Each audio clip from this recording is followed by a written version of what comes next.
Friday ngayon at wala nga tayong pasok, kaya nisipan natin na magbabay. Isa ito sa araw na maganda dito sa Saudi Arabia tuwing Biyernes dahil wala nga ganong sasakyan. Kaso nga lang, napakamalas ko ngayong araw na to dahil nabutasan nga ako ng gulong kung kailan nasa malayo na ako tsaka pa nangyari. So hey, what's up mga kaibigan? Friday morning ngayon at nagbabike nga ako mag-isa dahil wala akong pasok. Isa ito sa magandang araw kasi na magbabike dito sa Saudi. Kaso nga lang, napakamalas nung biyahe na to dahil nga pagkadating ko dito mismo sa may stoplight, huminto lang dito dahil naka-stoplight. Ay, naka-stop pala. At ayun, paglagpas ko dito, paasar. Ayun o. Kaya pala medyo lumambot. napakamalas kasi wala akong kasama, ako lang mag-isa at wala akong dalang mga spare na interior tsaka pambomba. Nalakarin, alay lakad.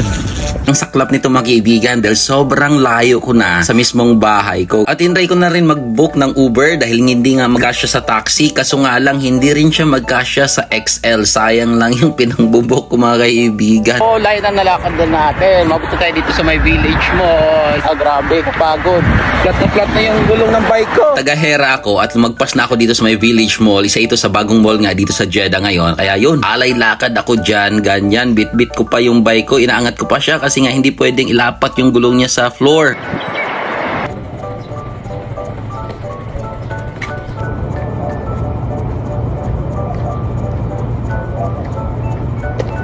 Buti na lang talaga at hindi pa ganun kainit at hindi na ako nakalayo pa ng masyado. Dahil kundi, naku, alay lakad talaga. Baka ilang oras to ako bago makarating sa bahay. Next time, magdala na ako ng extrang gulong tsaka pambomba kasi napakahirap pala pag ganito yung sitwasyon na mangyari. Daming bunga ng mangga, oh.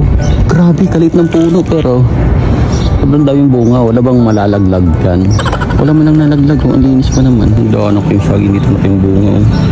Hindi pa rin hinarvest. At ayun nga, pagod na ko. Tapos medyo pataas na rin yung araw. At pawisan na nga ako dyan mga kaibigan. Buti lang nakadala ako ng extra sleeve para sa braso ko. Pahingan ako dito para uminom ng tubig. Nang sa ganun ay makapag-relax din. Dahil pagod na talaga ako niyan. Sobrang layo na nilakad ko. Isa ito talaga sa nagustuhan ko sa Saudi.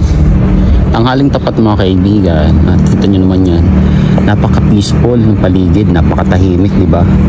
Kaya maganda dito maglakad-lakad pag gusto mong mapag-isa. At ito nga mga kaibigan, itong Dome Mall dito ngayon, sarado na to mga kaibigan. Hindi na to magbubukas, wala ng center point dito, home center at iba pa. Sarado na to, nag-start siya ng sara ng April 16. Kaya sa mga kababayan natin na gustong pumunta dyan, ay huwag na kayo pumunta dahil sarado na ang center point dyan. Ayun, sa wakas, ilang kanto na lang mga kaibigan at makakarating na nga ako sa bahay. Grabe, sobrang pagod oh. Naawa ako sa bike ko. At ito, nakarating na ako malapit sa bahay at may nakita nga akong gripo dito. Ayun, nagugas lang akong kamay at nagmumo kasi sobrang pagod na at dry na ako, naubusan na rin ako ng tubig. Nakarating na rin ako ng bahay ng buhay at safe. Grabe naman, nakakapagod tong sitwasyon na to. Ayoko na maulit to, kaya kailangan ko na talaga bumili nito ng interior tsaka yung pambomba na extra. Wow!